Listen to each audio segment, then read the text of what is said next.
Hello everyone, welcome to NCERT topper classroom. मेरा नाम है अमित और आज की क्लास में हम सॉल्व करेंगे एक्सरसाइज 2.2 से क्वेश्चन नंबर 2 को सॉल्व करेंगे। देखिए क्वेश्चन नंबर 2 क्या कहता है, सम पिक्चर्स ए टू सी, यहाँ पे तीन पिक्चर्स हैं ए बी और C, are given below, tell which of them shows, यहाँ पे फ्रैक्शन दिया हुआ है 1 2 और 3, इनको मैच करना है ए बी और सी से। ये जो फ्रैक्शन 1 2 और 3 है उसको हमें मैच करना है ए बी और सी से मैच करना है और बताना है कि कौन करेक्टली फ्रैक्शन जो है कौन सा करेक्ट इमेज से या फिगर से या पिक्चर से मैच करता है। ठीक है, तो सबसे पहले वाले को लेते हैं।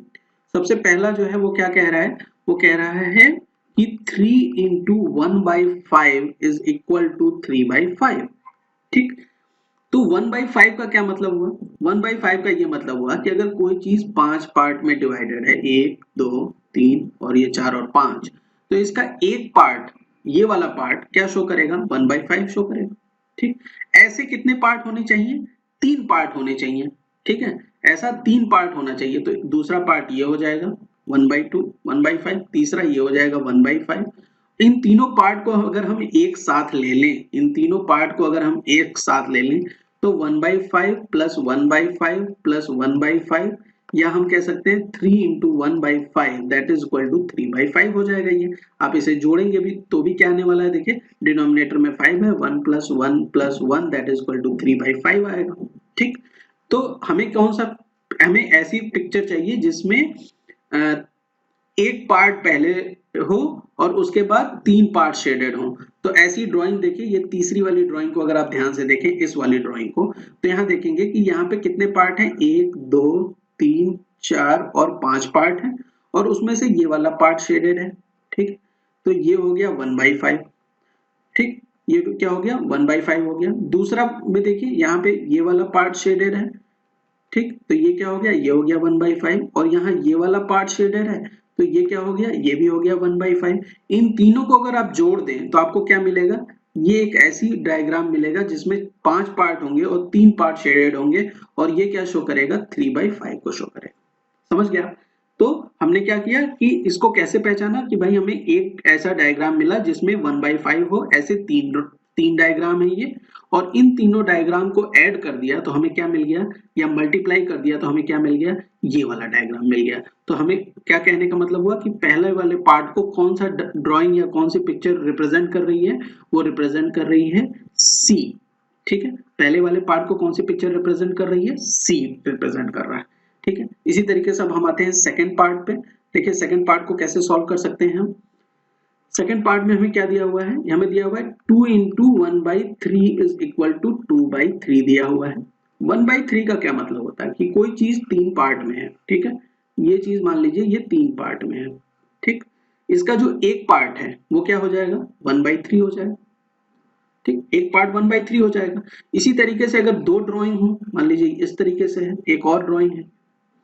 ठीक है, ठीक है, तो इसका इसका भी एक पार्ट ये वाला मान लीजिए, तो ये क्या हो जाएगा? ये भी 1/3 हो जाएगा। इन दोनों को अगर मल्टीप्लाई कर दें हम तो हमें क्या मिलना चाहिए? हमें मिलना चाहिए दो पार्ट शेडेड होना चाहिए। 2/3 के लिए क्या होगा कि इसका दो पार्ट शेडेड हो जाएगा। तो ऐसे समझिए, देखिए ये दो पार्ट अगर शेडेड है, ठीक, ये दो पार्ट शेडेड है तो ये क्या हो जाएगा? 2/3 हो जाएगा। तो ऐसी ड्राइंग हमें खोजनी है, वो है कौन सी? ए वाली। देखिए यहाँ पे कितना पार्ट है? 1 2 और 3, 1 2 और 3, जिसमें से एक पार्ट शेडेड यहाँ है तो ये 1/3 हो जाएगा। एक पार्ट यहाँ शेडेड है, ये 1/3 हो जाएगा। तो ये वाला पार्ट ये इससे शो हो गया। यहाँ 2/3 है, मतलब 3 पार्ट में से 2 पार्ट शेडेड हैं। तो यहाँ देखिए ये 2 पार्ट शेडेड है। कहने का क्या मतलब हुआ कि जो सेकंड वाला फ्रैक्शन है वो कौन से पिक्चर से रिप्रेजेंट हो रहा है? वो रिप्रेजेंट हो रहा है ए से।